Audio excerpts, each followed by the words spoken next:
devoir pour nous de pouvoir honorer des rendez-vous. Oui, et ce rendez-vous, c'est celui-ci qu'on a avec vous parce qu'on est fidèle là, justement à toutes ces valeurs, justement à tout ce que vous nous apportez. Raison pour laquelle tous les matins, lorsqu'il est 10 heures, on choisit d'être là à ce rendez-vous important. Un rendez-vous qui permet de pouvoir justement débattre de tous ces faits d'actualité avec toute la grande équipe qui m'accompagne sur ce plateau pour vous servir comme il se doit. Et vous, vous avez aussi la possibilité de pouvoir nous faire part de vos différentes réactions sur tous les sujets développés ici. Alors, toute la grande équipe est là ce matin. Charles Amel, Karine Soncha, Bonbon Bengan et Dominique Audrey Oyengelek avec qui on va directement aller ce matin à l'histoire du jour. Bonjour à vous, Dominique. Bonjour Isabelle Carole, bonjour aux téléspectateurs. Ce matin, j'ai entre les mains, dans le creux des mains, les larmes, les jérémiades et les pleurs d'un homme. D'un homme? D'un homme. Il pleure à chaudes larmes parce que il dit qu'il voit le monde s'effondrer sous ses pieds. Il ne sait plus trop à quel sens se vouer parce que, dit-il, sa femme l'a trahi, sa femme l'a trompé, sa femme lui a menti. Il est marié depuis quelques années déjà avec son épouse et tous les deux sont partis du fait qu'ils devraient avoir un compte commun. Et tous les mois cumulés, les deux épargnent sensiblement la somme de 200 000 francs CFA. Il y a quelques jours, alors que sa femme était au marché, le monsieur était en train de vouloir sortir, il a eu un appel d'urgence au niveau du travail. Il fallait qu'il mette une ceinture sur son pantalon, puisque c'est sa femme qui apprête généralement ses tenues. Il ne savait pas où est-ce que cette dernière rangeait les ceintures. Donc, il a tout foutu en l'air, il a vidé les valises, il a tout retourné dans la maison. Et pendant qu'il était en train de fouiller, il tombe sur des documents, des papiers avec des mentions de banque. Il prend le temps de s'asseoir et de lire et il voit la fiche présenter des informations de sa femme, la présentant comme titulaire d'un compte bancaire depuis sensiblement 1 an déjà. Il mentionne qu'il n'a jamais été au courant de cette histoire, jamais sa femme n'a reçu un message devant lui, une notification de la banque qui disait dépôt ou bien retrait. Il n'a jamais rien su de cette histoire. Jusqu'aujourd'hui, il dit qu'il n'arrive pas à manger. Il n'arrive plus à dormir, il a même du mal à travailler parce qu'il a fondé énormément de choses et énormément d'espoir dans cette histoire, dans cette union, cette fusion, cette communion avec sa femme au niveau de l'argent que les deux cumulaient par rapport à leur projet. Donc le monsieur aujourd'hui aimerait savoir comment est-ce qu'on aborde la question, comment est-ce qu'il devrait aborder la question avec cette femme et pourquoi ça lui fait si mal de savoir que sa femme a cet argent de son côté. Et il s'adresse aux hommes. Voilà, merci mon bon pour le replay. Non. Merci, j'avais oublié. Donc il pose la question aux hommes de savoir dans cette situation quand on est un homme, quand on est le chef. Les hommes s'ils ne répondent pas. Comment il s'adresse aux femmes, à ses filles et aux co-épouses. Qu'est-ce que nous on en sait? On n'est pas des hommes. Donnez des conseils. Si c'est bon, on ne parle pas la main, le monde ne parle pas de ça. Il a un problème. Il aimerait justement savoir parce que vraiment il fait une découverte. Il ne mange pas, il ne dort pas, il ne marche même plus. Il ne veut même plus boire de l'eau parce que sa femme a un compte bancaire personnel. Il a même peur d'en parler à sa femme. C'est tout le problème. C'est un compte bancaire. Il ne sait justement par quel bout parler avec elle. Mais s'il apprend qu'elle a un autre enfant, il va faire quoi alors? Parce que le gars, c'est qu'il ne mange même pas à cause du compte bancaire là. Mais si moi j'aimerais comprendre quand même avec vous.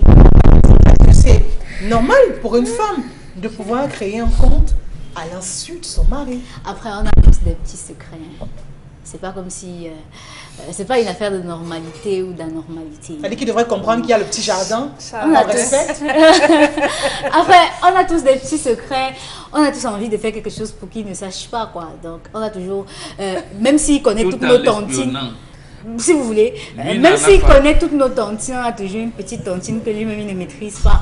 On n'assiste jamais à la tontine, on envoie toujours l'argent. Donc, en fait, il y a toujours un petit secret que les femmes ont par rapport à leur réserve financière. Et c'est quelque chose qu'on ne peut pas toujours avoir à dire à l'homme que allons dans notre compte épargne ensemble pour retirer de l'argent, par exemple, pour résoudre un problème mineur. Et parfois, on dit souvent ici que l'argent de la femme, c'est l'argent de sa famille. Si elle a décidé d'ouvrir un petit compte pour qu'à chaque fois que son petit frère l'appelle, elle résolve avec ça, il n'y a pas de problème. Parce que si c'est que maman doit être malade ou maman doit avoir un problème et qu'elle doit encore attendre que monsieur soit là pour qu'il discute de comment faire pour aller ensemble dans le compte conjoint retirer de l'argent. Ça ne sert à rien. Donc, fondamentalement, vous, ça ne pose pas de problème. Non, je trouve pas. Un homme ne devrait pas s'enfermer pour ça. Je ne sais pas pourquoi il ne mange pas. C'est pas normal. Il est déçu. Parce qu'il estime qu'ils ont un compte commun et qu'ils devraient respecter. Pour quelqu'un comme moi, il pèse l'abcès. Je ne sais pas pourquoi il tourne. Je ne sais pas pourquoi il fait ça. Il fait tout ce cinéma. Moi, je te demande.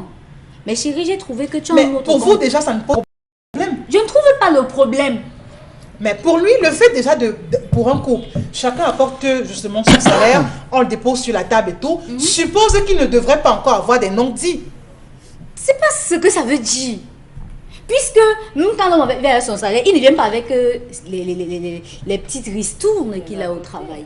Donc un homme devrait rappeler et le salaire. Non, c'est pas ce que je dis. Je n'exige pas. Si vous avez décidé d'avoir un compte conjoint, ça c'est pour votre épargne, c'est pour vos projets, c'est pour réaliser des choses ensemble. Oui. Mais si vous trouvez que votre femme a décidé d'avoir un autre compte à elle, sachez qu'elle a des petites choses qu'elle veut réaliser elle-même. Oui, personnellement, sans passer par vous. Est-ce qu'on devrait encore avoir des projets personnels quand on décide de vivre en couple? Non, c'est pas de ça qu'il s'agit. Vraiment pas du tout. C'est pas de ça qu'il s'agit. Chacun d'entre nous a envie d'ouvrir son porte-monnaie et savoir que l'argent, si c'est pour moi. Il dit que vous soyez marié ou pas. C'est mon argent. Donc, savoir que l'argent, c'est pour moi. Donc, si vous voulez donner à quelqu'un, vous donnez d'abord. Je suis pas... Non, mais la vérité dans cette affaire, c'est que parfois, même quand vous êtes commerçante et que vous êtes sur votre point de vente, vous allez raconter à votre mari que vous faites le njangui de 500 francs que les femmes là viennent récolter au marché. Au nom de l'amour, pourquoi pas? Est-ce que vous allez lui dire ça? Au nom de l'amour, pourquoi pas? Non, pas? ce qu'on fait souvent, c'est qu'on achète une chose et puis on présente. C'est tout. On vous dit que le njangui, elle n'a pas besoin d'une njangui, elle a besoin d'un compte bancaire pour garder son argent parce que peut-être c'est pas les 500 francs. Hein? Donc, elle a besoin d'un compte bancaire. Je trouve pas où est le problème. Peut-être que le compte conjoint, ils ont arrêté un montant. Et si son montant a commencé à augmenter au travail, elle ne veut pas que ça entre dans le montant de son mari. C'est à partir de là qu'il y aura un problème. Donc, peut-être l'homme, il ne dit pas le montant qu'il a trouvé. Peut-être qu'il a trouvé même des milliards là-bas et qu'il il n'arrive pas à comprendre comment il a autant d'argent. Pourtant, à eux deux réunis, ils n'arrivent pas à avoir cet argent-là. Vous voyez, donc, peut-être que c'est à partir du montant qu'il y a un problème. Donc, certainement, le monsieur a trouvé. Mais pour lui, c'est plus le fait de savoir que sa femme a un autre compte, avec qui il n'est pas au courant du montant. Il n'y a pas de problème. D'accord. Vraiment. Je lui dis qu'il creve la tête. Ça veut dire que ce qu'on vous dit aux hommes ce matin, c'est quoi? Qu'ils arrêtent de fouiller, c'est-à-dire qu'ils non, d'espionner. Pourquoi non? Que la femme ait un autre compte ou pas, c'est pas on s'espionne. C'est pas un problème. Quand vous êtes marié, quand vous êtes en couple, vous vous espionnez. Ah bon? L'homme espionne. Ça, c'est vous qui dites. L'homme là qui espionne. L'homme espionne. Il cherche, nous les hommes, on est désordonnés. Moi, je ne sais pas où se trouvent mes ceintures. Madame peut ne pas être là, je cherche les ceintures et tout. Les hommes espionnent. Peut-être pas de la même manière que nous. L'homme n'espionne. Mais ils espionnent. Ce qui se passe dans ce couple, c'est que le gars pensait qu'il était en bon voyage. Là, maintenant, il faut qu'il se rebiffe. S'il n'avait pas sa part de compte personnel, il va commencer à réfléchir. Donc, soit il crée. Et là, bonjour la division. Oui, bonjour la division. Bonjour les égoïstes. C'est pour ça que je dis qu'il n'a pas raison de rester et ne pas manger parce que sa femme a un compte bancaire. Il crève l'abcès. J'ai découvert que tu as un compte bancaire. C'est pour faire quoi? Mais qu'il crève l'abcès. Je ne sais pas pourquoi. Le Zénith va maintenant venir dire aux gens comment parler à votre femme par rapport au compte bancaire. Toi, tu as déjà conclu. C'est normal qu'une femme Donc... Bon, est-ce que vraiment il faut considérer ça comme une trahison? Parce que pour le monsieur, vraiment, son attitude démontre à suffire que le comportement de la dame, c'est comme un coup de poignard. D'abord, cet homme ne sait rien du mariage. Rien. Mon fils, tu ne sais rien du mariage. Et maintenant que tu vas voir. Et tu vas voir. Parce que tu veux l'apprentissage par les faits. Voilà. C'est que papa te disait. Tu as dit c'est votre époque. Bon, là même c'est un taré, c'est l'antiquité. Et tu as vu maintenant. On t'a dit tout change et nous devons vivre avec notre temps. Sache que l'argent de la femme c'est pour elle et sa famille. Ça a dénaturé tout. Or, dans la vie de couple, c'est l'homme qui s'occupe de la mère et du père de sa femme. Et la femme fait le contraire. Voilà les normes. C'est ça la norme. Il n'est pas question que votre femme vous fasse des justifications parce que maman a appelé. Sa maman ne doit pas l'appeler. Tout comme votre maman ne doit pas vous appeler. Voilà la norme. Si vous vous déplacez de la norme, tant pis. Deuxièmement, l'homme ne doit pas tout montrer à sa femme. Les Occidentaux qui vous ont amené sur ce chemin-là, ils vous ont trompé. La preuve, ils sont dans des divorces tous les jours. tous les jours. D'abord, François Hollande a même dit que lui n'allait pas se marier. Donc, ne c'est pas votre registre là. Tu n'es pas un homme. Cet argent-là, tu dois venir et mettre ça sur le plateau en disant, madame, qu'est-ce qui se passe? Pour lui pardonner, elle doit te faire un bon plat en te servant ça à genoux. Pardon? À genoux. C'est-à-dire, vous avez donné tout votre salaire et tout et tout. Je vous raconte l'histoire d'un aîné qui m'a raconté. Je ne cite pas le nom. Un haut cadre, une société, tout directeur à l'époque, il va ouvrir un compte. La BICIC à l'époque, il n'existe plus. Il va, le chef d'agent lui dit, le monsieur met, monsieur ou madame. Il dit, mais attends, monsieur, vous ne vous êtes pas trompé. Il dit, mais qu'est-ce que vous allez faire avec mon couple? J'ai dit, monsieur ou madame. Et après quelques années, monsieur est venu en pleurant. Madame avait tout vidé, il est parti en Europe. Donc, comme quoi, dans un couple... Voilà, non, on peut multiplier les exemples comme ça. Le patron, qu'est-ce qui va nous montrer que l'homme est le patron de la famille? C'est parce que vous dites, mais maman, je gagne 500 000. Et bon, voilà ça, si je ne suis pas là, tu peux venir décaisser, faire zéro. Ça ne se fait pas comme ça. Ça, c'est contre nature. Ça veut donc dire qu'il ne devrait pas avoir des comptes communs dans un couple, à votre avis? Compte commun, ça veut dire que vous décidez que vous donnez 60 000 à madame. Vous devez avoir aussi un regard dans ce compte-là. Mais c'est l'homme qui doit avoir un compte privé. Le compte, vous dites, madame, c'est 50 000 tous les mois, c'est 100 000. On signe ensemble, on met là. C'est là, c'est ça que madame contrôle. Et vous avez un contrôle là-dessus. Comme vous voulez vivre comme les blancs. C'est comme ça que ça se fait. C'est comme ça que ça se fait. Et ça, c'est pour l'équilibre de la famille. Regardez un homme déséquilibré. Ça veut dire qu'il est tellement omelette amoureux. Que même... amoureux de quoi? C'est l'amour. Un homme est perdu. Vous parlez de l'amour? Quelqu'un veut devenir fou. Il n'est même pas à mesure de regarder sa femme en face. Ça veut dire que c'est la femme qu'il a épousée. Non, mais c'est pas l'argent. Il a perdu. Elle n'a pas estorqué l'argent de son mari pour aller le mettre dans ce compte. Si, le fait d'ouvrir un compte parallèle, c'est quoi? C'est de l'escroquerie pure. Okay. Ça veut dire que c'est une femme kleptomane. Elle vole même son propre chose. Comment? Je vous dis, ta femme est kleptomane. Elle vole même ses propres choses, cher ami. Vous faites quoi? Allez voir le juge. Si vous êtes sous le régime monogamique, vous changez de régime matrimonial. Si vous êtes polygamique, commencez à chercher. Et séparation de biens au passage. J'ai dit, allez voir n'importe quel juge. Je ne sais pas dans quelle ville vous vous trouvez. Vous demandez le changement du régime matrimonial. Votre femme vous a fini. Si vous continuez comme ça, vous avez même peur de parler à votre femme. C'est qui cet homme-là? Est-ce que c'est son agent? C'est son agent. Dominique Audrey, un autre compte, pourtant vous avez un compte commun avec votre mari, qui est votre moitié. Vous avez décidé ensemble d'avoir un compte commun, justement pour votre bonheur, pour vos projets, pour l'épanouissement du couple, pour l'avenir des enfants, pour avoir une certaine lisibilité, traçabilité sur tout ce que vous faites. Mais maintenant, avoir encore un autre compte à côté, qu'est-ce que ça sous-entend? Quand vous êtes dans ce mariage, comme dirait quelqu'un, pas avec tout votre cœur? Non. Pourquoi?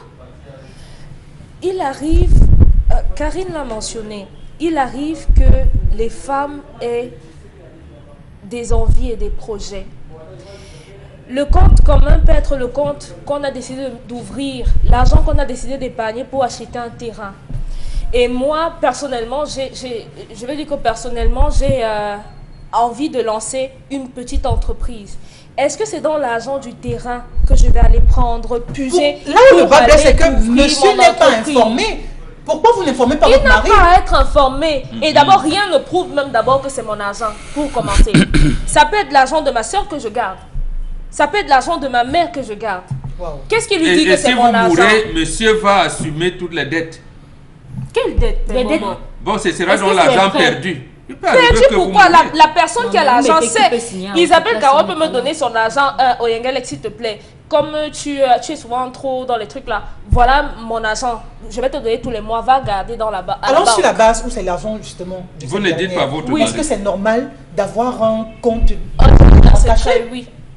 Est-ce que c'est normal? Ça n'empiète sur rien. On est mariés, vous mettez 100 000, moi bon, vous avez 300 000 de salaire et vous devez payer 100 000. Moi je suis votre femme, j'ai 100 000 et moi également, je dois épargner 50 000 par mois. Obligatoirement, on doit avoir 150 000 francs d'épargne. Lorsque je vous donne mes 50 000, ce que je fais du reste de mes 50 000, ça ne vous engage pas, ça ne vous concerne pas. Est-ce que ce n'est pas bon ouvrir la porte au divorce quand on a de tels comportements? Si un homme veut divorcer parce que sa femme a une épargne, ça veut dire que c'est un homme qui est là pour l'argent de sa femme.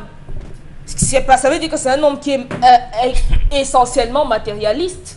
Mon argent de poche, c'est 50 000. 50 000, je peux décider d'entrer dans 40 tontines, dans 3 tontines. Vous allez venir encore regarder ce que je fais de mon argent. Ça veut dire que dans un couple partenaire a cette liberté. Est-ce que c'est l'homme qui achète les draps à la maison? Est-ce que c'est lui qui achète les assiettes? Il pense que l'argent qu'elle économise là, c'est pour faire quoi avec? Elle entretient un homme. Donc voilà un homme, au lieu de lui l'a choisi. Pour l'homme, quand l'homme lui ouvre un compte personnel, c'est pour entretenir. Mais dans ce cas, pour la femme, cet on va homme, lui donner la communion sans confession. Au lieu de lui, il a choisi d'aller tuer les moustiques dans les hôtels 5 étoiles. Il cherche des problèmes vraiment là où il n'y en a pas. Il n'y en a pas, il n'y a pas de problème, il n'y a pas de raison qu'il ne veuille pas manger, il n'y a pas de raison qu'il ne veuille pas dormir. Qu'il soit un homme et qu'il demande à sa femme, et maintenant elle va dire c'est mon argent. Il meurt de regret, peut-être qu'il... Vraiment, il aurait dû faire aussi ça. Aucun homme ne dit d'avoir un compte commun avec cette dernière. Aucun ne dit tout. Aucun homme ne dit tout. Nos enfants sont morts. Tous les jours, nos garçons sont morts. Oui, ils vont souffrir. Non, il faut qu'on les donne, qu'on les fasse manger le mukulungu. Parce que les femmes qui arrivent là, on risque de ne plus avoir de garçons. Tous les jours ici, on nous dit non, l'homme ne doit pas tout dire. L'homme ne doit pas tout dire. Pourquoi la femme doit tout dire? La femme a un demi-cœur. On est mariés tous les deux. Elle a changé de nom. Quand elle venait se marier, c'est Madame Bengan, c'est Madame Bachou, c'est Madame Gachou. De la même façon, je suis Madame, vous devez tout me dire. Non. Ok, moi je ne vous dirai rien également. Donc, cet homme, simplement, qu'il se contente d'épargner également comme il le fait de son côté. Parce que si on part même vérifier, lui également, il envoie même l'argent à sa mère pour qu'elle fasse ses tontines pour lui. Il ne dira pas à sa femme et qu'il ne mette pas ses organes dans ce que sa femme gagne parce qu'elle ne vaut rien. C'est son argent et certainement elle veut réaliser un projet. Il y a des femmes ici qui suppléent des hommes, qui sortent les hommes de certaines situations. Ils pensent que les femmes là prennent l'argent là où. D'accord, donc ça veut dire qu'à écouter Dominique ce matin, on comprend que c'est... Cet homme devrait comprendre qu'il a la grâce d'avoir une femme qui lui donne justement garde un peu d'argent pour gérer ça comme une roue de secours. Oui. Au cas où justement il y a incendie, qu'elle au moins justement le nécessaire pour les premiers secours. C'est ce qu'il faut retenir peut-être. Isabelle Carole, les histoires autour de nous ont déjà montré que vous finissez de tout investir avec un homme et après il vous sort un dernier kata, le genre que vous n'imaginez même pas. Il faut pouvoir se reconstruire demain. Charles-Amel Bachou, est-ce que là on est dans la logique de la confiance n'exclut pas la méfiance? C'est ce qu'on veut comprendre ce matin avec cette histoire. La confiance n'exclut jamais le contrôle. Ne contrôlez pas mon argent. Retenez de filles comme garçons. La confiance n'exclut jamais le contrôle. Mais nous sommes morts.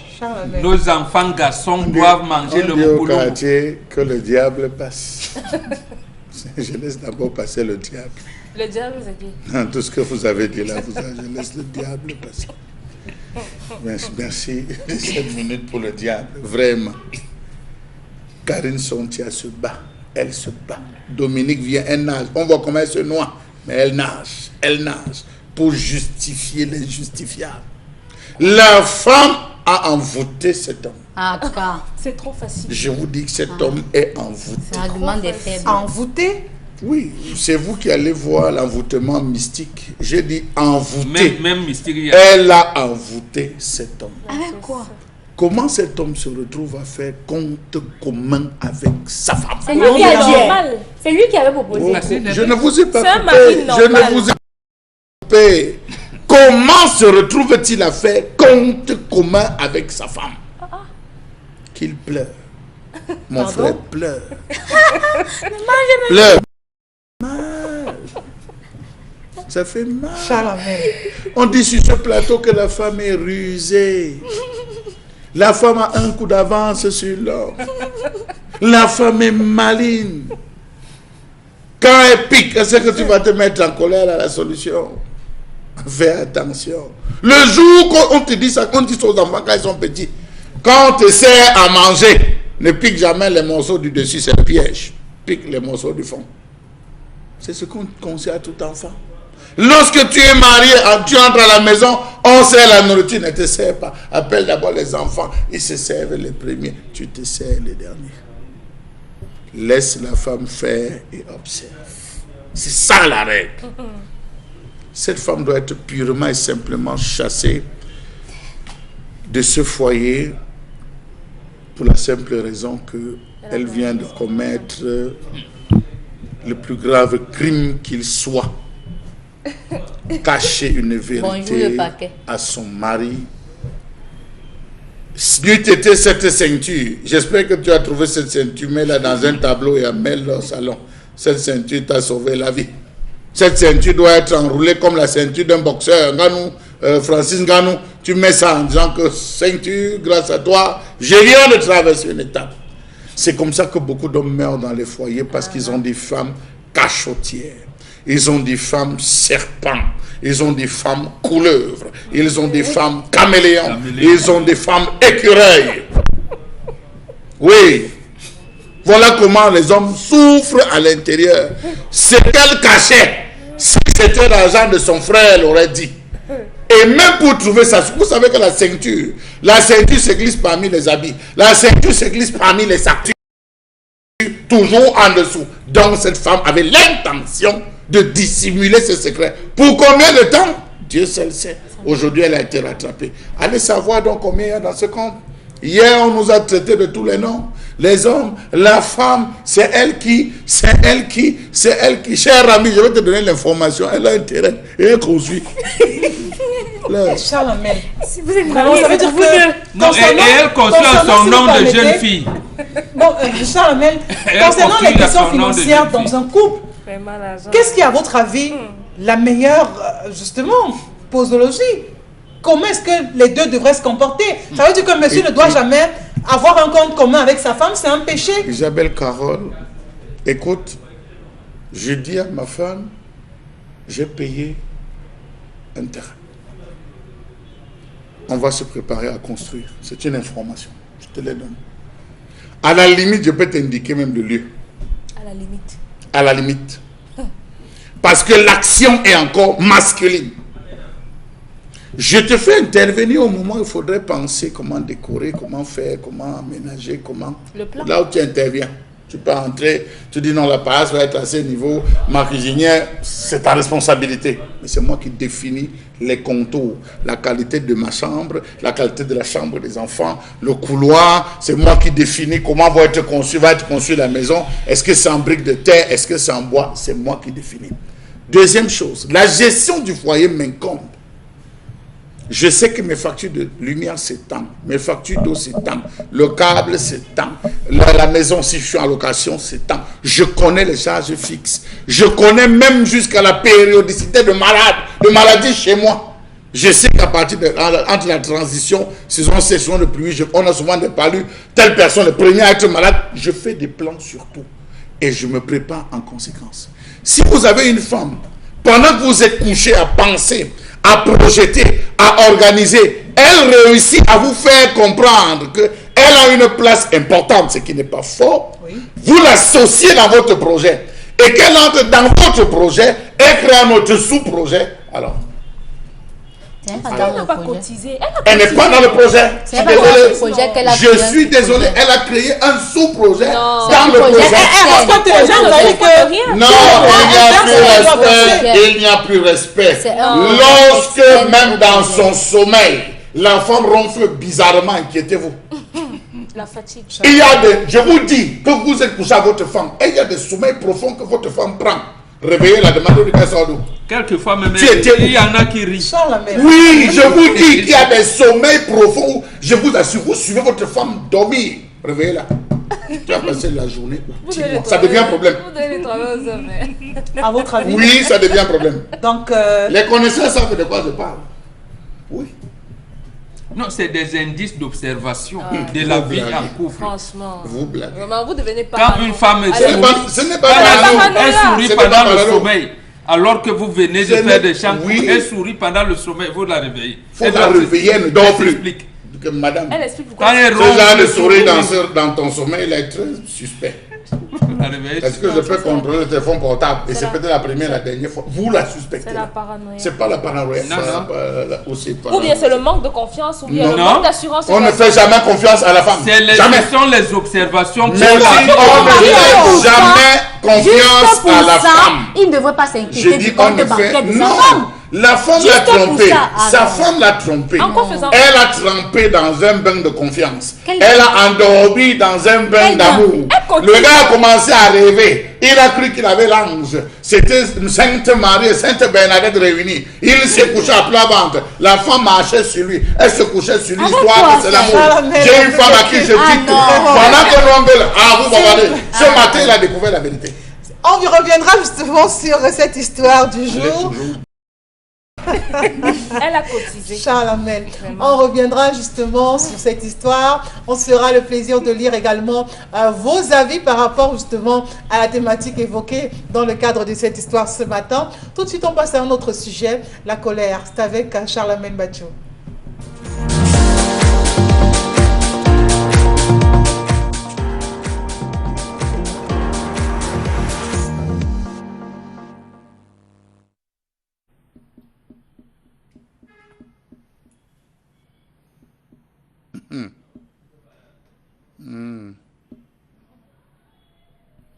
Je m'interroge ce jour sur la question de l'impossible recouvrement de la redevance publicitaire dans ce pays. Comment comprendre le fait pour l'État d'avoir des difficultés à assurer le bon recouvrement de la redevance publicitaire dans ce pays? Comment comprendre tous ces conflits de compétences observés autour du marché camerounais de l'affichage publicitaire? Quel est le rôle ou quel rôle l'État joue-t-il dans le désordre qu'on observe aujourd'hui dans le marché publicitaire camerounais? La preuve, pendant la période de campagne 2018, tous les panneaux publicitaires qui ont eu à être occupés, on se plaint sous cap de n'avoir rien perçu dans les communautés urbaines parce que, disait-on, à la tête, c'est les membres du parti au pouvoir. On devait fermer les yeux là-dessus, obligeant de fait les leaders des partis d'opposition à payer les affiches publicitaires et même que l'affiche devait être déchirée plus tard. Les gros panneaux ont été réservés pour cette campagne et les murs, les tôles, les carabots ont été réservés pour les petits leaders. Sauf que jusqu'à ce jour, il y a des ardoises. Le recouvrement a été impossible, on a couvert. Quels sont les effets internes de la mise en œuvre de la politique réglementaire sur la publicité en ce qui concerne à la fois les conduits des agents économiques et la stabilisation du marché?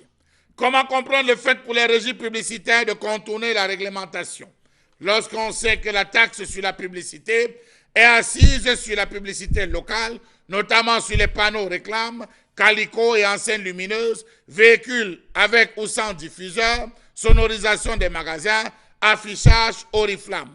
Le taux de la taxe sur la publicité, les taux de la taxe sur la publicité sont fixés dans les limites suivantes. Panneau réclame, calico, enseigne lumineuse, 1500 francs par mètre carré par face et par an. Véhicule avec diffuseur, non résident, 1000 francs par jour et par véhicule. Résident, 30 000 francs par an et par véhicule. Véhicule sans diffuseur, non résident, 200 francs, 500 francs par jour et par véhicule. Résident, 5 000 à 10 000 francs par an et par véhicule. Sonorisation des magasins, 500 francs par jour. Le défaut de paiement de la taxe sur la publicité entraîne également le paiement d'une pénalité de 100% du montant dû en principal. Comment comprendre qu'avec 33 régies et 43 agences conseils agréées, la mairie de Douala peine à recouvrer la redevance publicitaire et assainir le secteur? Notons que le Cameroun compte plusieurs types d'activités, parmi lesquelles les activités d'agence conseil, les activités d'agence de régie, celles de courtier ou de démarcheur. Comment comprendre ces faits de dissimulation d'encaissement de la publicité sur les lieux de vente, le non-reversement de la redevance publicitaire sur les enseignes publicitaires ou le dumping lors de la collecte ou de la redevance publicitaire sur les enseignes. Comment comprendre le non-respect de la loi du 29 décembre 2006 régissant la publicité au Cameroun, systématiquement violée par ces agences, conseils et régies publicitaires agréées? La loi qui définit la publicité en précise le cadre et les supports. Elle détermine les obligations ou limites en ce qui concerne l'exercice et tente aussi par ses dispositions de prévenir l'apparition de nouveaux désordres autant que de supprimer ce qui existe. Savez-vous que pour le premier semestre 2021, il a été observé des tentatives quasi généralisées des régisseurs de publicité de se soustraire par tous les moyens au reversement de la redevance publicitaire sous le fallacieux prétexte qu'on est soit membre du comité central, membre du parti politique, militant de X, militant de Y, ou parce qu'on jouit de la protection très personnalisée de X ou Y ponte du régime. Agence s'illustrant également par des tentatives d'encaissement de la publicité sur les lieux de vente, les blocages de versement en collusion avec des salariés des annonceurs. Que dire du non-reversement quasi systématique de la redevance publicitaire sur les enseignes publicitaires, le dumping lors de la collecte de la redevance publicitaire sur les enseignes, le non-reversement quasi systématique de la redevance sur les véhicules publicitaires, la violation des zones d'exclusivité octroyées par la communauté urbaine de Douala et l'implémentation, ou mieux, l'implantation anarchique des panneaux dans toute la ville de Douala. Pour ça, vous êtes servi lorsque vous faites, on va le dire, le parcours. Le domaine public comprend, on le sait, le domaine public communal comprend les rues, les places et jardins publics, les marchés, les halls, les cimetières, les voies de communication d'intérêt local, à l'exception de celles des grandes voiries sous la gestion de l'État. Mais ici, c'est un faux-tout. Chacun met ce qu'il y a. Le grand frère passe un coup de fil, on ajoute des panneaux, on traverse même les zones octroyées, on se retrouve à implémenter. Tant pis, c'est l'État qui perd, on s'en fout. C'est l'État qui perd, on s'en fout. C'est justement ce qu'on a envie de dire quand on regarde tout ce qui se passe en matière de publicité au Cameroun. Comment ça se fait, sur quelle base et comment justement c'est réparti. Et là, on est tenté quand même de se poser la question sur ce rôle justement que joue l'État dans ces marchés publicitaires aujourd'hui au Cameroun. Bon, on a l'impression qu'il est absent au vu justement de cette mauvaise répartition qu'on observe quand on parle justement de ce qui concerne la publicité aujourd'hui au Cameroun. Mercredi, le 21 janvier 2021, le comité technique de réhabilitation des entreprises a dit ceci concernant l'entreprise qui régit la publicité au Cameroun. Ça s'appelle Cameroun Public Expansion. Le CTR, comité technique de réhabilitation de l'entreprise, dit que depuis 33 ans, cette entreprise procède à l'opacité de la gestion financière. Voilà comment ça s'explique. Les termes ne sont pas de bonbons. Il dit c'est le comité technique de réhabilitation des entreprises qui l'a dit. Donc, l'entreprise en charge de réguler alors, de donner la clarté de ce que Charles Lamer relève ce matin, s'appelle Cameroun Public Expansion. Mais depuis 33 ans, elle a pris l'engagement d'être opaque dans la gestion financière, c'est tout. Et ça au su justement de toutes les autorités. Absolument. Au su de tout le monde. Et qu'est-ce qu'on fait à ce moment? On laisse, puisque depuis 33 ans, les mêmes organes sont là. De temps en temps, on change. Je pense que le PCA s'appelle Mamadou Bello, il est là. Donc, on vous dit l'opacité. Justement parce que on doit donner, pour qu'on se comprenne très bien, oui. Les panneaux publicitaires ont des dimensions, qui ont des prix. Bon, pour la campagne, tous ces prix-là doivent être encadrés. Comment vous pensez qu'un candidat, par exemple, peut tout acheter? Est-ce qu'il a vraiment acheté les espaces? Cameroun Public Expansion ne dit rien. Non, il y a des têtes là-bas. Est-ce qu'il a fait le high pour dire que voilà, on ne sait rien? Trafic d'influence. Voilà, maintenant, en période hors campagne, nous sommes là, il n'y a pas de campagne électorale en 2020 et en 2021. Oui. Bon, les espaces pris à la publicité, ça fait combien? Donc, en fait, nous avons une entreprise qui ne tient pas normalement ses livres comptables, qui pense qu'elle ne peut pas tenir même ses conseils d'administration, l'Assemblée générale des actionnaires, ainsi de suite, pour donner les comptes de gestion depuis 33 ans. Et c'est une entreprise de l'État. Bon, voilà, quand on parle de l'opacité, beaucoup de personnes estiment que, ah oui, mais vous aussi, il faut dire ce qui est bon. Vous avez une entreprise qui doit vous dire que la publicité au Cameroun cette année nous a rapporté 1 milliard. Et depuis 33 ans, là, cette entreprise ne vous dit rien. Donc ça veut dire que ça profite justement à ceux qui sont en place, ça profite à ce renouveau. Non, peut-être ça va revenir à ce qu'on a la maladie. Est-ce qu'il y avait donc mis ça pour mettre l'argent aux îles Caïmans? Je n'en sais rien. Voilà. Est-ce que c'est pour enrichir certaines personnes? On n'en sait rien. Toujours est-il que depuis 33 ans, cette entreprise a décidé de ne rien dire. Alors, vous, Dominique Audrey, quand on se retrouve dans une situation où on n'apporte pas de clarté, on ne fait pas de bilan, on ne fait pas d'inventaire, ça rejoint même la même colère que celle d'hier, où vraiment tout se passe, on peut le dire, dans le noir. Pourtant, on vous parle quand même des régies, justement, qui sont là. Mais pourquoi tous, justement, ces organes peinent à faire le travail comme il se doit, à assainir ce secteur aujourd'hui? Pour cette année, on a ajouté 91 régies supplémentaires qui vont devoir travailler le travail a commencé le 1er janvier et s'achèvera le 31 décembre avec 56 agences publicitaires. Si c'est pour les organes qui sont chargés de réguler, de travailler au contrôle de tout ça, il y en a à l'appel. Mais maintenant, comment est-ce qu'on comprend? Quelles sont les normes lorsqu'on décide d'ajouter les panneaux publicitaires? Parce que même l'organisation au niveau de ces affiches-là, il y en a un peu trop. Est-ce que les normes sont même respectées? Parce que c'est tout le monde qui peut se lever et décider de mettre son panneau là. Personne ne va rien lui demander. Et il sait juste que je vais mettre le panneau, quand je vais venir, quelqu'un va mettre sa publicité, je vais prendre mon argent et je ne vais pas reverser. La mairie de la ville, parlons du cas de Douala, le sait.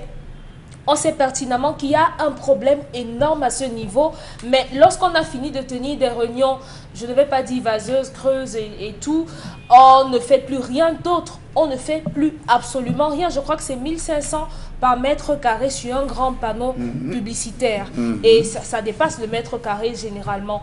Où est l'argent qu'on reverse? Que fait-on de cet argent reversé par certaines sociétés? Encore qu'on parce n'a qu'on pas a les fixé sur les multinationales, montants. il y a les montants. Non, il y a les montants, il y a les montants sur les montants encaissés, sur les montants voilà. encaissés. Oui, il n'y a pas de traçabilité sur les montants encaissés parce qu'on vous dit que les gars viennent, ils encaissent et ils ne vont même pas reverser. On n'est même pas au courant de si telle multinationale qui est au Carrefour machin a payé ou bien s'il n'a pas payé. On ne voit rien, on ne fait rien. Et pourtant, quand on sillonne les rues, on voit malheureusement ou encore un peu partout, justement, ces panneaux publicitaires. Dans les magasins, on joue de la musique, je crois que c'est de la publicité également. Ils doivent reverser également des droits. Est-ce que c'est fait? Certainement c'est fait. Si ce n'était pas fait, ils ne joueraient pas comme ça. Et puisque c'est fait, où est l'argent? Pourquoi les communes n'en bénéficient pas?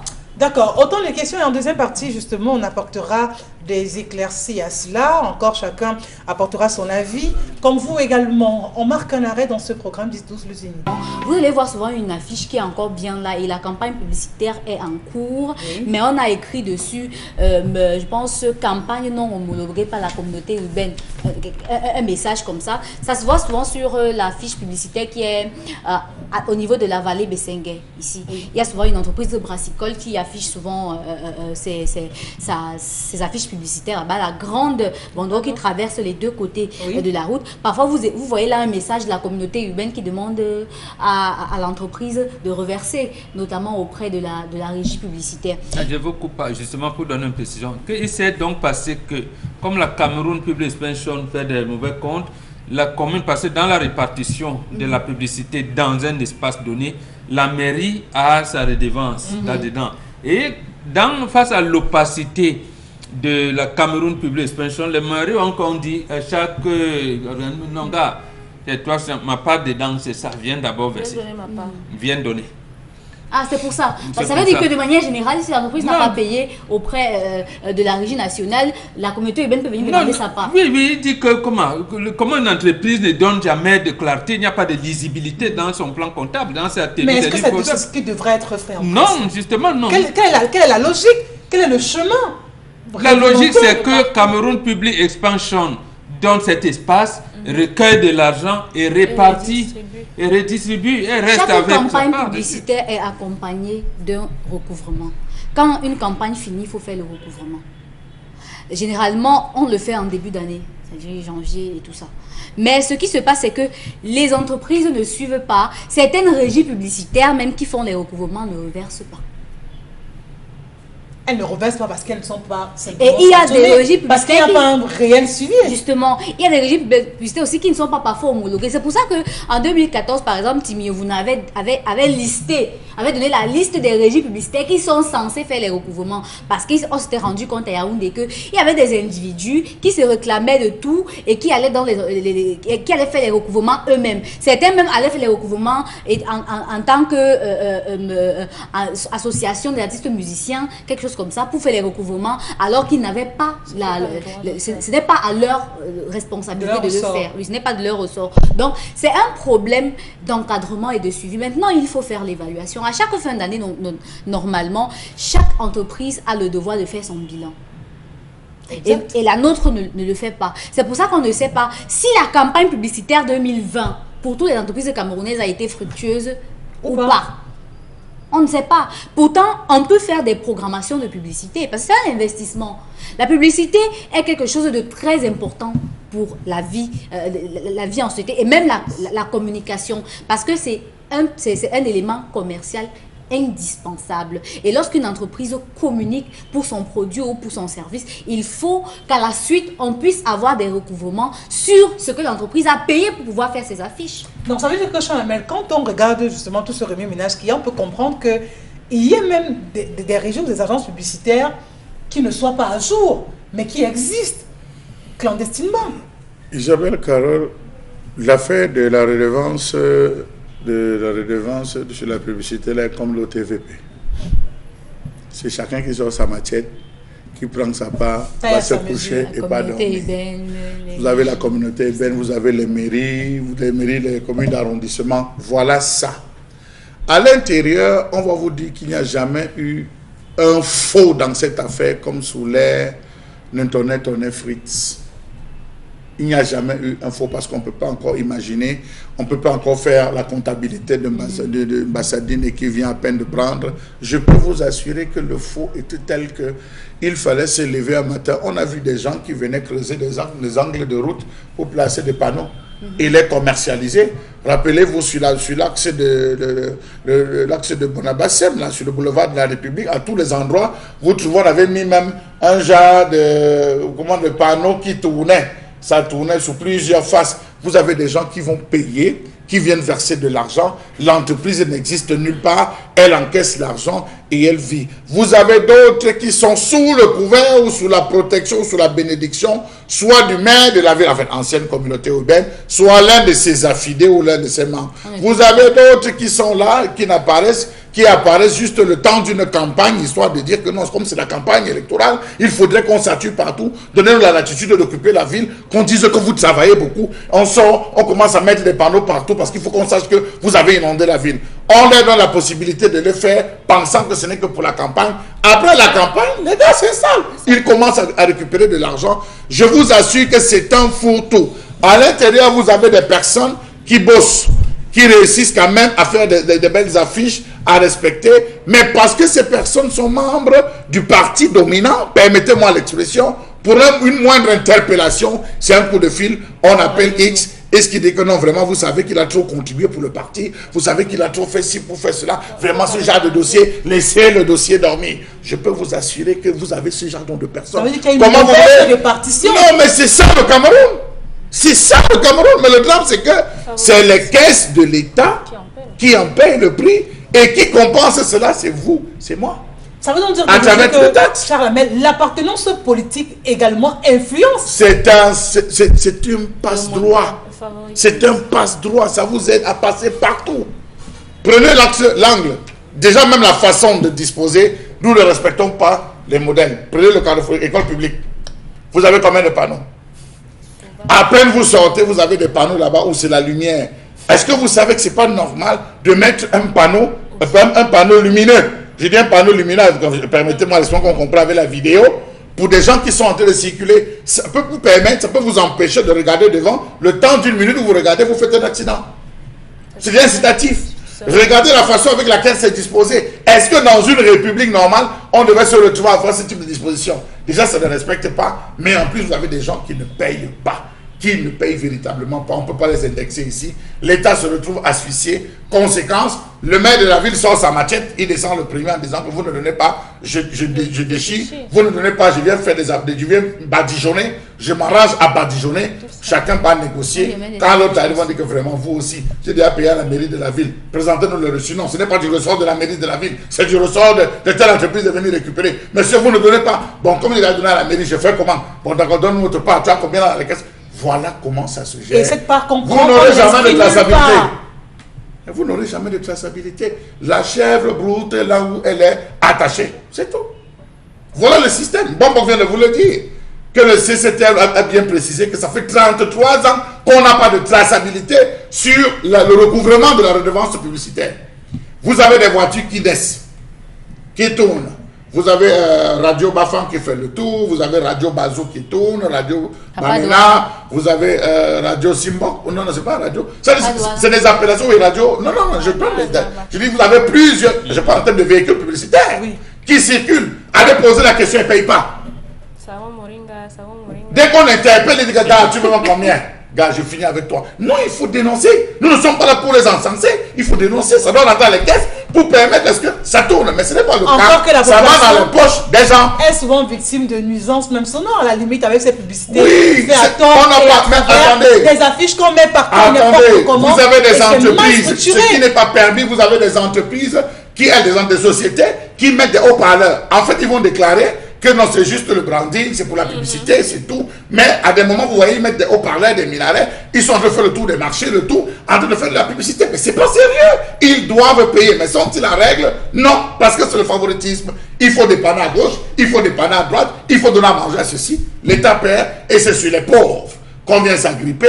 On va venir s'agripper en disant que non, les radios et les télévisions sont ci. On va venir s'agripper en disant ceux-ci, il faut payer. Non, les gens devraient payer parce qu'ils occupent la voie publique. Vous avez même des affiches, des panneaux, ces derniers jours qui ne respectent plus les normes. Mais jusque-là, les gens se battent à afficher. Pourquoi on a affiché un endroit, on a laissé tout un vide de l'autre côté? Parce que ça ne répond pas. À qui veut-on plaire? Vous avez des gens qui vous vendent. Vous voyez, on divise le panneau en deux. D'un côté, on publie une chose, de l'autre, on publie l'autre chose. Est-ce que c'est réglementaire? Non. Est-ce que c'est payé? Non. Finalement, voilà, on vit au Cameroun. Pourquoi Momo Begane, ces entreprises elles-mêmes ne dénoncent pas cette injustice? Justement, c'est parce que vont mettre des publicités à tort et à travers. Vous avez deux entreprises concurrentes ou quoi que ce soit, on vient poser les affiches au même endroit, parfois c'est même juxtaposé et tout. Mais vous vous posez des questions, comment est-ce qu'on fait pour arriver à un tel décor? Parce que finalement, la ville devient plutôt insalubre parce que les publicités sont tellement mal agencées à un moment donné. Vous avez même des tracons parfois, vous êtes à bord d'un taxi. Non, vous avez même des gens qui viennent vous dire que gars, je n'ai pas envie de passer à la communauté urbaine, comme c'est la période de rentrée scolaire. Mais c'est moi mon petit truc ici là, je te paye ça, ça finit, il dit ok d'accord. Il prend pour un autre, il colmate, il couille pas payer, ça peut rester une semaine. Donc, il y a un jonglage, il devait avoir des brigades sur le terrain. Non, tout le monde mange dedans. Tout le monde mange dedans, favorisé par cette entreprise Cameroun Public Expansion qui n'existe plus, alors qu'il n'existe que sur le papier. Ça veut donc dire que votre publicité sera connue, sera exposée, sera rendue publique, mais ça va prendre des voies contournées. Parce que l'essentiel pour celui qui annonce, c'est qu'on voit sa publicité, qu'on entende parler, qu'on lit, c'est tout. Cela va durer un mois. Quelquefois même, ça peut faire 2 mois. 2 mois. Et on vous dit, vous ne payez pas le mois supplémentaire, précisément parce qu'il n'y a aucune agence de contrôle, aucune entreprise qui viendra réguler. Parce qu'après un mois, s'il y avait une agence, normalement, on devait l'enlever. Voilà. Vous savez bien que c'est du 17 août au 17 septembre. Voilà. On enlève après le 18 septembre, on ne devrait plus en trouver. Et vous, tout le monde devait se conformer. Mais dans cet environnement où on vous dit débrouillez-vous, et on se débrouille. Bon, rappelez-vous qu'ici, là, au niveau, avant, sans publicité, là, on vend des voitures ici à Douala. Et là, le choix du peuple. Voilà. Le poster, le choix du peuple, c'est là 2 ans. Hein? Tout à fait. 2 ans, je dis le poster, le choix du peuple, elle est restée là 2 ans. Non, je dis c'est resté 2 ans, même sur les autres, c'est resté là 2 ans, 3 ans. Était-ce de la publicité encore? Était-ce payé? C'est pour ça que je vous dis qu'il y a un faux orchestré. Oui, il y a un faux orchestré à ce niveau. Vous vous demandez, mais on a mis cette affiche. La campagne a passé. Ça reste produits alcooliques. 2 ans, 3 ans après, vous avez les mêmes affiches d'une campagne électorale, par exemple, qui est passée depuis 4 ans, 5 ans. Et la fiche reste toujours en gros plan, bien posée au même endroit. Or, il y a des entreprises qui font des pieds et des mains pour pouvoir justement avoir la fiche, mais ça ne se fait pas. Oui, mais tout à fait, parce qu'ils ne connaissent pas le réseau. Oui, il faut connaître le bon réseau. C'est pour ça que justement, parce que c'est un problème de réseau, Dominique Odé l'a dit tout à l'heure, on multiplie ces entreprises-là. Telle régie publicitaire créée, telle a seulement introduit le dossier, n'a pas encore reçu l'agrément, il est déjà dehors. Donc c'est un problème de réseau. Il y a des couloirs, voilà. Non, pas de tolérance administrative, des réseaux. Si vous voulez, c'est de l'embrouille administrative, parce qu'on ne respecte pas les textes. Par exemple, vous descendez au marché du Lougaïdo, faites le tour au niveau du marché, vous allez voir des affiches qui ont mis 1 an. Oui, plus même. Voilà. Et là, oui, elles sont les mis 1 an. Posez la question, mais ça c'est quelle histoire? Je crois que le maire de la ville devrait recruter. Vraiment, il y a tellement de choses à faire payer, hein, vraiment, je vous assure. Et qui sont apportés demain, des actions aussi simples. Le maire de la ville devrait recruter des jeunes en disant, bon, les gars, nous vous jetons sur le terrain. Vous avez le secteur New Daido. Ça fait 50 000 francs par mois. Ces jeunes sortent de la maison. Vous avez le secteur, vous avez droit à la première. Vous avez droit à la cinquième. Vous avez droit à la quatrième. Vous avez droit à la 6. Vous avez... Sillonnez-moi. Voici le listing des entreprises qui doivent non seulement avoir en termes de régie des affiches, et voici le type des affiches que vous devez retrouver. Ce n'est pas ça. Raclez-moi les bêtises, mieux vaudrait avoir. Vous allez voir ces jeunes se déployer comme on voit les gars le faire avec les bensikineurs. Ça va donner du travail. Comment au Cameroun qu'on n'a rien à faire, Isabelle Caron? Il y a à faire. Alors que tout est à construire. Tout est à construire. Et on dit que les 400 000. Et on parle du chômage qui est justement sans cesse galopant. Pourtant, il y a justement autant de secteurs qui peuvent permettre à plus d'un de pouvoir se récréer, de pouvoir avoir leur peur quotidien plutôt que justement... Parce qu'il est vraiment interdit aux entreprises de faire des affiches sans passer par les régies. Oui. Vraiment. Vraiment. Oui, c'est interdit. Mais il y en a qui le font. Et qui savent malheureusement que c'est interdit. Mais ils le font parce qu'ils regardent le contrôle. Qui imprime la si les brigands faisaient leur travail, je pense qu'on devait arriver à de tels résultats. Isabelle Caron, dans la préparation, j'ai discuté avec un responsable lié à ce sujet sur la redevance publicitaire qui m'a dit que aujourd'hui on a transformé tous les murs des immeubles en panneaux publicitaires. Mais ces gens ne payent pas. Ils disent qu'ils payent, ils versent l'argent au bailleur de ces immeubles. Au bailleur de ces immeubles. Je dis, comment c'est normal dans une république? On a transformé. Il y a un autre qui a développé une technique. Il vient, il paie en bleu. Tout votre bâtiment, il vous paye, il paie en bleu. Il met. Et quand il n'y a pas de espace, l'autre paie en rouge. Oui, l'autre vient, il négocie avec vous. Il peint tout votre immeuble en rouge. Il met le dos du mur par rapport à la façade. Quand il n'y a pas encore d'affiche, on dit que... J'ai discuté, on dit qu'il ne paye pas, il reverse son bailleur. C'est le bailleur qui doit venir déclarer. Regardez les contours et les jonglages. Voilà toute notre vie. Dominique Audrey, on va prendre les réactions de nos téléspectateurs. Cette femme est mauvaise, elle devrait dire à son mari. Mon grand frère avait une telle femme qui cachait tout. C'est le jour où elle décède que son mari a été surpris du nombre de personnages qui venaient lui donner de l'argent.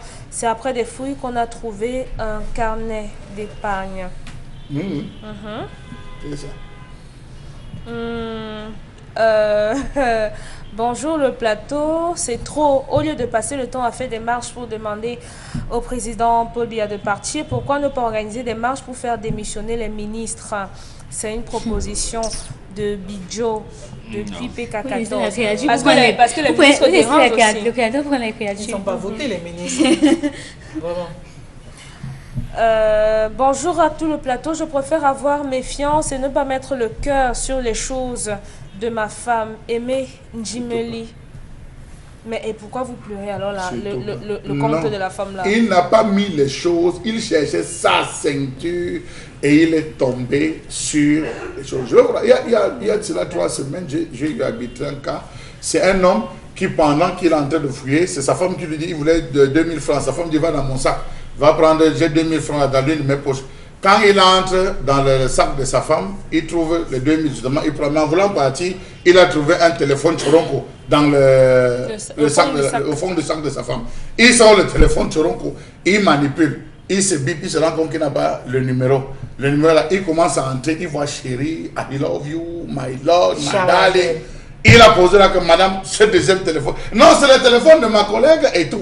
Elle ne savait pas qu'il avait déjà lu. Vous voyez jusqu'où les femmes nous mettent dans des situations. Ne faites jamais confiance. Comme quoi les femmes des hommes doivent pas. Si vous ne faites pas confiance à une femme, ne dormez pas avec elle, ne mangez pas. Nuit. Bonjour, je me nomme Chad. C'est dur. Chad. Jean, je pense pour ma part qu'il n'y a aucun problème à ce que sa femme puisse avoir un compte s'il veut savoir qu'il en parle juste avec elle. Donc pour lui qu'il n'en fasse pas un problème. Non, vraiment, c'est pas la mer à boire non plus.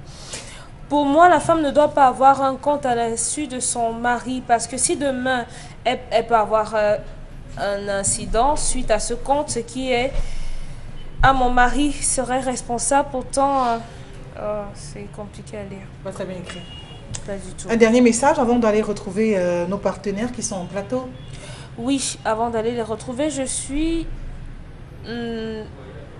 Bon, Maman Djakou dit que la femme peut avoir son espace, hein, sa vie privée. Parce que c'est le moment qu'elle est d'accord avec ce que Karine le disait, un jardin secret, on doit avoir son petit univers. Oui, mais le problème, c'est que la femme qui le dit interdit à l'homme de le faire. Non, ça, je ne le lui a pas interdit. Non, cher ami. Il y a des situations, il y a des situations que les femmes sont parfois appelées à gérer. Vous pouvez être avec un homme et dans votre famille, c'est vous. Toute votre famille repose sur vous. Votre petit frère doit aller à l'école. Votre soeur a besoin de business et tout.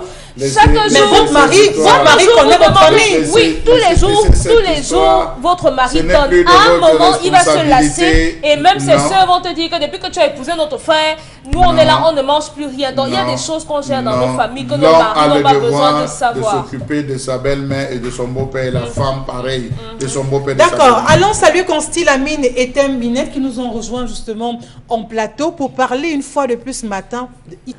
À présent, la lecture des messages avec vous, Dominique Audrey. Dans mon village, le lieu où la femme garde ses biens s'appelle Kien et là où l'homme garde son argent s'appelle Cheng. C'est-à-dire, dans nos traditions, l'homme comme la femme ont une liberté financière. Si nous voulons parler de nos traditions, soyons vrais, même nos ancêtres ne seront pas contents des faux propos à leur endroit. Qui mieux que nous représente les ancêtres? Mais ça veut donc dire que la femme a le droit d'avoir son jardin secret en matière donc, de... Donc quand on fait la nuit des temps, oui, les femmes sont... Vous savez donc de demander, on vous dit qu'est-ce qu'on appelle le grenier, comment ça se garde et comment on le contrôle, qui construit le grenier, là où on peut garder les ignames, la cola, le maïs, ainsi de suite, ainsi de suite. Le manioc, qui maîtrisait mieux que l'homme le calendrier agricole. Comment on fait comme si le monde commence aujourd'hui? Demandez, c'est-à-dire que l'interprétation des anthropologues européens peut vous tromper. C'est comme ça qu'on vous a dit que l'Africain ne connaît pas Dieu, son Dieu c'est le soleil, c'est Ra. Et lorsqu'on leur dit que justement le soleil c'est la représentation physique de Dieu qui éclaire l'univers, c'est des millénaires après qu'ils ont découvert la photosynthèse que nous on connaît. Donc quand vous êtes dans cette situation, c'est l'homme qui sait que ma chérie, voilà le champ, voilà. Et l'homme ne connaît l'enfant que quand l'enfant a 7 ans. Ça veut dire que la femme a sa place. Nous, c'est cette complémentarité. Parce que vous jugez, c'est comme hier. Ne jugez pas avec les logiciels d'ailleurs. Chez nous, c'est la complémentarité. Vous ne pouvez pas prendre une bonne décision. Vous avez l'impression qu'on est influencé par ce qui se passe de l'autre côté? Oui, justement parce que aucun Africain, aucun Bantou ne peut prendre une grande décision si la femme n'est pas associée. Maintenant, la femme lui donne la possibilité à l'homme de mûrir la réflexion. Charles vient de nous peindre un tableau tout à l'heure. La femme n'intervient qu'au moment de la décoration. Les contours de la chambre, de sa chambre. Parce que c'est là l'organisation sociétale pour acheter un terrain. Mais à quel moment la femme intervient alors? Parce que le terrain peut être litigieux. Voilà. Il peut avoir la mort sur le terrain. Regardez les litiges fonciers. Qui choisit? Mais c'est l'homme. Ça veut dire que la femme n'a pas de place dans ça. Cher ami, lorsque vous avez l'argent pour acheter le terrain, regardez les litiges aujourd'hui, même les hommes qui s'avancent. Quand vous dites, n'interprétez pas comme ça. Le litige, vous ne connaissez pas les limites. la mort, l'achat du terrain. Donc ça veut dire que quand c'est peut-être l'achat d'un terrain, puisque vous en parlez, c'est plutôt d'autres membres, d'autres personnes qui interviennent, c'est l'homme qui doit d'abord. L'homme dans cette action, lorsqu'il veut acheter un terrain, il en parle à d'autres membres. L'homme va. Oui, il exécute l'action seul. Voilà, et donc, il intervient, il inspecte le terrain. Est-ce que mes enfants peuvent évoluer convenablement ici? Parce qu'il a d'abord pour rôle de protéger. Voilà. Parce que vous voyez toujours, moi qui ai l'argent, il a le rôle de... C'est quand il a déjà inspecté tout cela, qu'il dit à madame, j'ai pris quelque chose quelque part. Mais lorsque on démarre la construction, c'est la femme qui contrôle les travaux. Et même la construction, on doit savoir quel est le côté du soleil levant. Quel est le côté du soleil levant. Donc il y a des choses. Maintenant on dit, ce sera temps, madame. Ta cuisine, c'est comment? C'est comme ça que ça se va. Elle prend donc possession de la maison qu'on va construire. Voilà comment ça se fait. Vous savez, quand la femme, et quand je parle de femme, je parle de Dominique sur le plateau qui dit on décide à deux de là où on achète. Tu n'es pas dans le mariage. Ce n'est plus le mariage. Non, ce n'est plus le mariage. Le mot complicité, homogénéité, vous placez ça à quel niveau? Non, elle a écouté les articles 311, 312, jusqu'à 313 du Code civil. J'ai dit, qui choisit le domicile? Il y a des calculs que la femme ne verra jamais. Pour construire une maison, on doit construire la maison à côté d'un lieu de protection, gendarmerie, commissariat, proche d'une école, proche d'un lycée, proche d'un centre de formation, de santé. Il y a des éléments clés pour construire une maison. C'est à quoi peut-être la femme. L'homme s'avance, il l'observe. Est-ce que je pourrais rentrer? Est-ce que les voisinages, il y a des choses et il fait intervenir sa femme.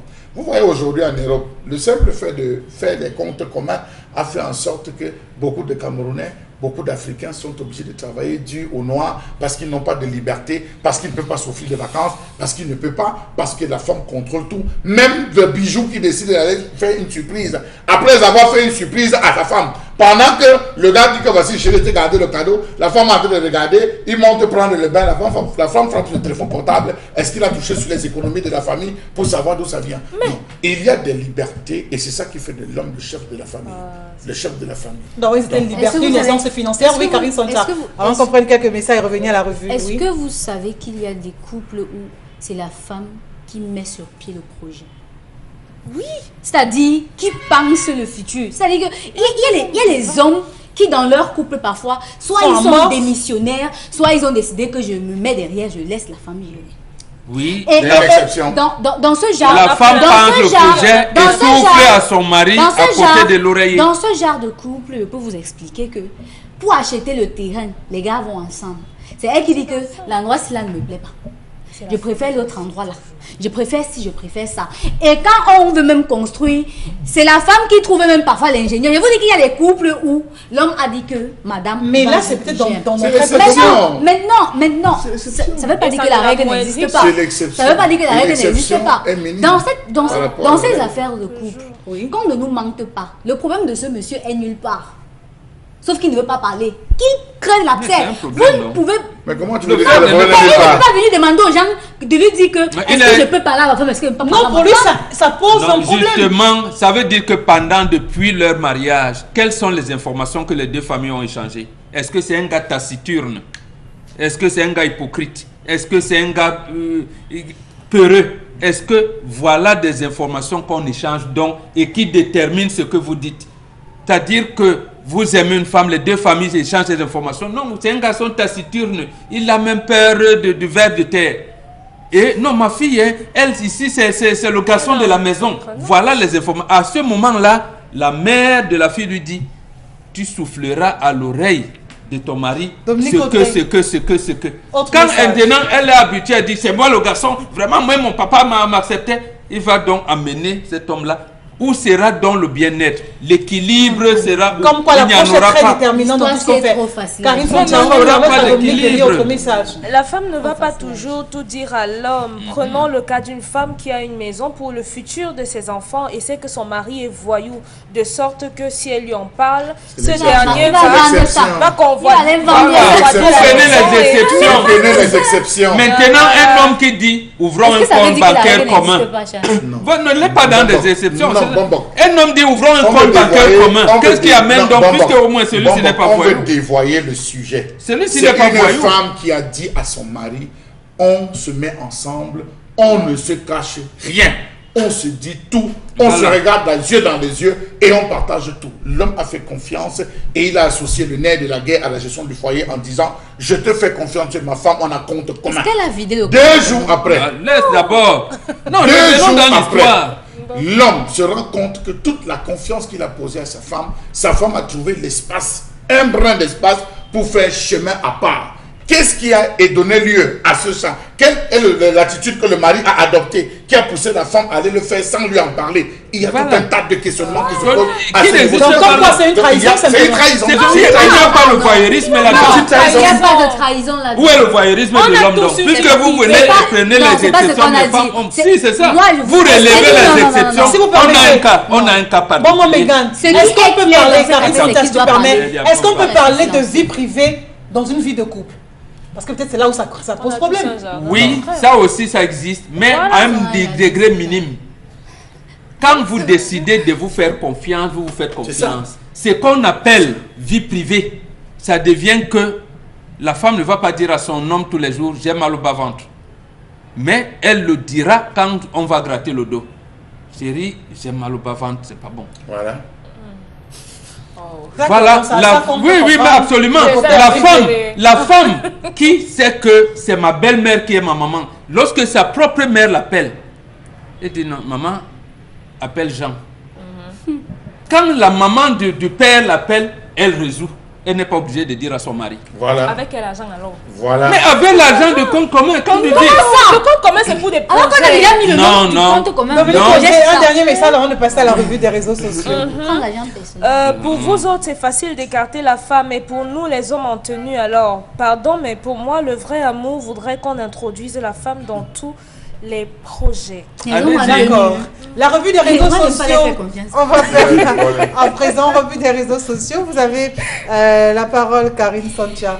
Oui, dans le cas de la revue des réseaux sociaux, on va s'intéresser à ce jeune homme qui a été arrêté par la gendarmerie nationale en possession des tenues de l'armée. Oui, il dit que c'est son oncle qui l'a envoyé acheminer cette tenue-là, mais pendant le voyage, il a décidé de porter le pantalon de la tenue avec une chaussure qui va avec. Finalement, au cours d'un contrôle, il a été chopé par les éléments de l'armée qui ont découvert qu'il avait même un sac des militaires avec des tenues de militaires à l'intérieur. Et lui, il explique en disant qu'il a toujours aimé l'armée.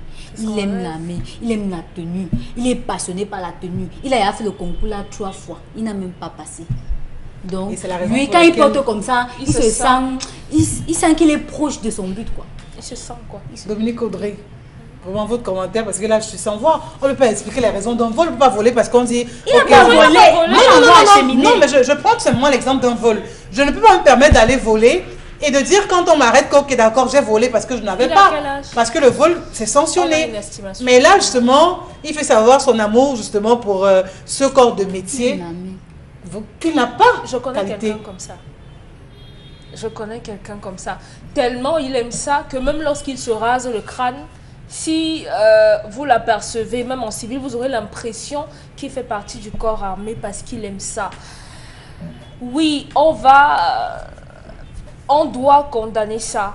Condamner le fait qu'il est porté. Vous voyez, il a tout le nécessaire, hein, regardez. Oui, puisqu'il dit que son oncle... Et on se pose bien la question de savoir combien de personnes il a pu arnaquer. Non, il faut savoir qui est son oncle en question. Il faudrait que l'enquête nous dise qui est son oncle et qu'on interpelle son oncle et qu'il confirme évidemment la thèse du paquet qu'on lui a envoyé. Dominique Audrey, qu'on lui a demandé d'aller acheminer. Je ne suis pas de ce corps de métier, mais je suis sûre d'une chose, vous ne pouvez pas prendre justement tous les gadgets, le nécessaire et le donner à une personne pour aller faire je ne sais quoi. Parce que la personne peut mal utiliser justement tout ce que vous lui avez donné. C'est un problème. C'est comme si vous donnez votre arme à quelqu'un. À quelqu'un de dire ok, d'accord, voici mon arme, va déposer ça chez moi. C'est impossible. Je ne pense pas que justement ce métier permette qu'on arrive à cela, Charles Amel. Jusqu'ici. Isabelle Carole, je vais vous répondre comme une république normale devrait fonctionner. On le sanctionne pour l'acte qu'il a commis. Après, on l'envoie en formation. Il va vivre son rêve. C'est clair. Voilà quelqu'un qui Ils sont nombreux. Là, voilà un gars qui a la passion. Même s'il a raconté ça, je vous assure, on le forme. Si on se rend compte, on le forme, on l'envoie au front. Ils vont fronter. Ça ne sert à rien d'aller remplir les prisons. Les prisons avec ce genre de personnes. Vous allez le frapper. On a attrapé une jeune fille l'autre la dernière fois. Elle portait la tenue. Elle dit qu'elle a fait. Elle-même a dit la même chose que lui. Qu'elle a fait pendant des années. On a jeté en cellule. C'est encore l'État qui va s'occuper d'elle, qui va la nourrir, qui va la soigner, qui va la protéger gratuitement. Vous avez ce genre de personnes. Lorsqu'on se rend compte, on met tout un Bataclan. Rappelez-vous celui qui avait réussi, qui volait 5 francs à tous les Français. C'était à 1 euro à tous les Français. On l'a récupéré. Au lieu d'aller le jeter en prison, on a utilisé sa substance.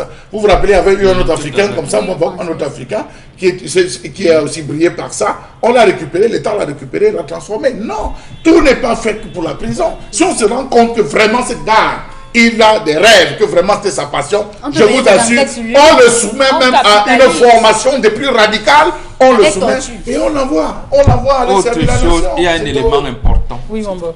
La police, la gendarmerie, les forces armées confient la confession de leur tenue aux civils. Est-ce que c'est normal?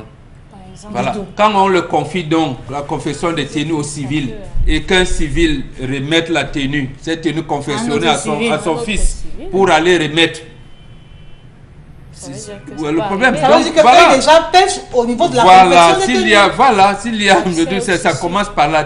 Deuxièmement, ce garçon, écoutez ce qui se passe avec les guerres partout. Lorsqu'on lance un recrutement à l'armée, à la police, regardez comment les jeunes se ruent. Voilà. Au moins, il y a cette volonté de sauver sa patrie. Voilà. Cette volonté. Or, à 18 ans, il s'engage, la jeune fille, le jeune garçon, alors qu'il n'a même pas le droit de vote. Mais lui dit, je vais sauver ma patrie. Donc, il y a des gens comme ça qui veulent ressembler au général Semengue, qui veulent ressembler à Samuel Eto'o, qui veulent ressembler à Nditap, qui veulent ressembler, je ne sais pas moi, à Nganan, tout ça. Nganou, à Francis Nganou, qui veut ressembler à Noufele, et ainsi de suite. Oui, donc, c'est ça qu'on le recueille et c'est à cela que les forces armées ont toujours une cellule psychologique. Mais on dénonce la méthode. Voilà. On est d'accord. Justement, c'est pour cela. C'est pour cela, quand quelqu'un veut devenir footballeur, donnez-lui les moyens, la possibilité de devenir footballeur, quitte à ce qu'il ait un accident, un peu parcours et qu'il ne parvienne pas. Mais maintenant, pour lui, parce que la tenue militaire, c'est l'État, c'est ainsi de suite, on le sanctionne, on lui dit non, gars, attention. Mais là, maintenant, comme tu veux, on t'envoie donc en formation militaire, tu verras ce qu'il y a dedans. Voilà. Et c'est comme ça qu'on discipline les gens. Et nous, à notre époque, on prenait les gens aussi dans les rafles pour former la ville que vous entendez, Nkonjong, dans le camp. Nkonjong, dans le camp, c'est une ville qui a été formée par les gens pris dans les rafles. Si on appelait à notre époque vagabondage nocturne, on vous envoie là-bas, ils étaient encadrés par le colonel Eto'o Koto dans le service civique de participation au développement. C'est comme ça, on te donne de l'argent et quelques hectares, on te reste là. Mais si vous n'avez jamais réussi... Non, je parle de... Parce qu'on a présenté comme s'il a volé les tenues, comme si... Non, c'est pas normal. Mais au moins, on devrait faire ce qu'on a fait. On le corrige, en lui disant, oui, c'était pas bon, cher ami, c'est une tenue prohibée, même si tu trouves ça en route passe. Prochain concours. Mais on peut le prendre là. Vous savez que ça ne sera pas fait, on ne le prendra pas à l'instant. Écoutez, il y a partout des auditeurs libres. On peut le faire même intégrer, on l'envoie dans les sections renseignement, on l'envoie, qu'on récupère ces jeunes. Moi, je pense que il y en a plein qui sont dans le rêve. C'est la cellule psychologique qui va évaluer est-ce que véritablement il ne le disait pas pour chercher à fuir, est-ce qu'il a eu à poser des exactions, a-t-il arnaqué, se servait-il de ça, voilà. Il y a toutes des enquêtes qu'on a menées. Si à la fin on se rend compte que c'était juste parce que le gars avait de l'amour, mais pourquoi ne pas lui faire atteindre ses rêves, tout chemin? Il y a des gens, il y a que le seul rêve c'est saluer le président de la République, ils sont prêts à tout. On a vu le ministre Yebaïs aller danser parce qu'il voulait que le chef de l'État le voie. On les voit tous. Et il y en a un qui a salué le président Paul Biya en 1994, après le parce que là où on avait présenté Chantal officiellement, il a bandé sa main pendant 3 jours. Voilà. Bandé sa main. Donc, comme quoi, les Il gens a des salué rêves, le président de la République. Il a bandé sa main. Pour rencontrer des qui gars, ne salue plus pour personne. rencontrer un jeune dans la rue. les accompagner dans leurs rêves. Oui, vous avez quand vous allez dans les petits villages, vous avez des gars qui s'appellent Cédric Moufele. Dans les petits radios des villages, là, faites le tour. Vous allez voir des chats à la main là-bas. Un gars passe, on dit que n'est-ce pas chats à la main, il dit oui. Quand vous passez, c'est le rêve, c'est la passion. Oui, sauf qu'il a mal orienté son rêve, on le corrige et voilà. on le reste. Vous avez des gars qui ont dit oui, Cédric nous fait le gars prend, il parle, il fait comme c'est comme ça, c'est le rêve, ça suscite donc vraiment. Et surtout qu'en ce moment, on a vraiment besoin de jeunes qui peuvent, de manière volontaire, vouloir aller défendre la nation et la patrie. Donc ils sont nombreux. Que d'aller saturer les prisons où l'État va encore dépenser à les nourrir et tout comme ça. Encore qu'en ce moment, il y a tellement de chantiers entre le nord-ouest et le sud-ouest, Voilà. entre l'extrême nord, où l'insécurité également prévaut de ce côté. Donc, pour puis, vous, on gagnerait, oui. Oui, il faut prendre ce type de cas et en faire des exemples.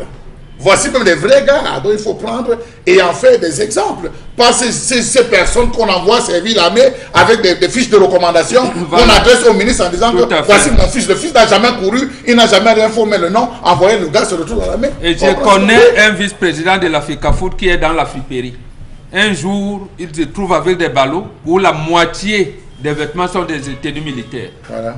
Et on l'avait soupçonné, à un moment donné, il se part là-bas, il se trouve donc que son livreur, comme son fournisseur, a dit que mais ici, en France, la tenue militaire, même comment l'appeler, les agriculteurs portent les tenues militaires. Mais on ne les a jamais percutés, simplement parce que chez eux, apparemment, la tenue militaire est plus confortable quand on va en campagne, quand on va dans les champs. On cède la place, merci.